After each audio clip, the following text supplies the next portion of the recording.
we shall reflect on the life of St Francis of Assisi. Born in Assisi in the year 1181, St Francis had all the comforts and luxuries of life.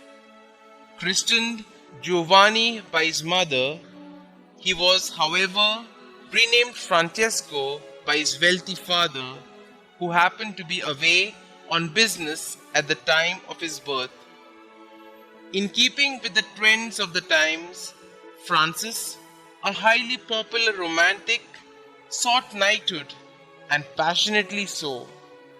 Thus, in the year 1202, when Assisi went to war against Perugia, his involvement cost him a year in prison.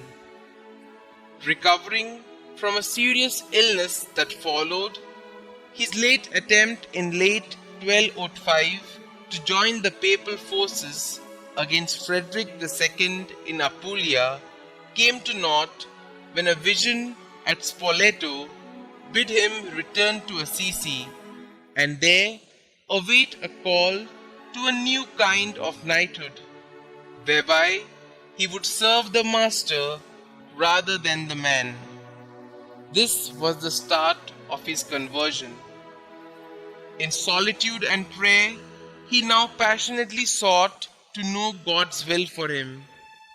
Shortly after, in response to the command from the cross at San Damiano's church, he instantly set about repairing the old, dilapidated San Damiano's, even disposing of some of his father's silk stock to acquire funds for the purpose. The dispute that ensued had his father hauling him up before the bishop, demanding the recovery of the money. On the 24th of February 1208, in the centuries-old chapel of St. Mary of the Angels, he perceived clearly at Mass the Lord's plan for him, which was mentioned in Matthew chapter 10, 5-14. Thence, though a layman, he began to preach passionately to all he could meet. The very simplicity of his life and teaching drew around him men of prominence. On the 16th of April 1209, with the enrobing of Peter of Catania, a canon of the cathedral, was born the order of the Friars Minor, the Frates Minores, or Little Brothers, with a rule based purely on the Gospel. When the friars numbered 12, with the entry of the immensely wealthy Angelo di Ugone in 1210, Francis sought formal papal approval for his new order and obtained it from Pope Innocent III. The friars, attired in brown, moved north and south and beyond Italy, preaching with such zeal and fervor that the Almighty obviously seemed pleased to add to their number.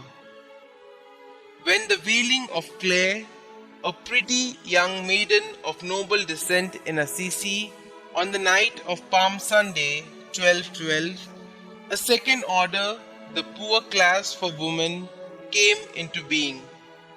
In 1221, he founded the Third Order of Brothers and Sisters of Penance, a lay fraternity whose members would carry out the principles of Franciscan life while still remaining in the secular world.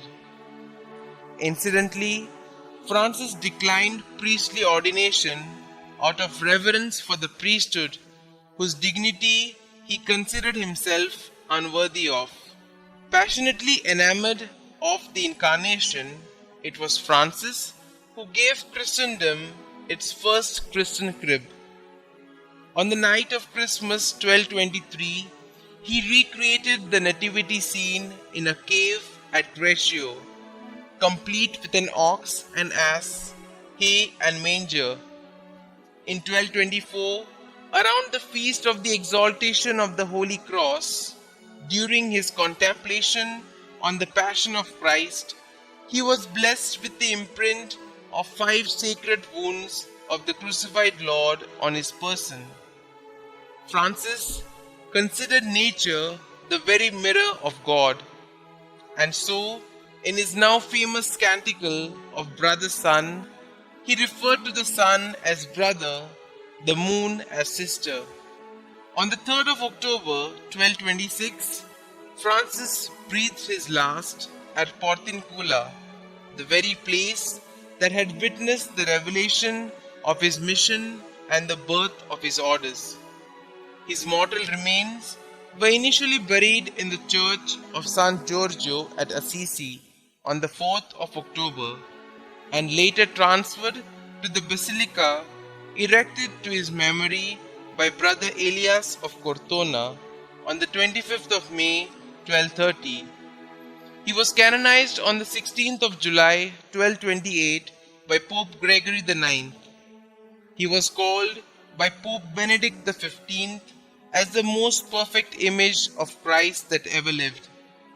In 1916, he was declared patron of Catholic action, and Pope Pius XI termed him Alter Christus, another Christ. In 1939, this most cherished of Christian saints was proclaimed patron of Italy.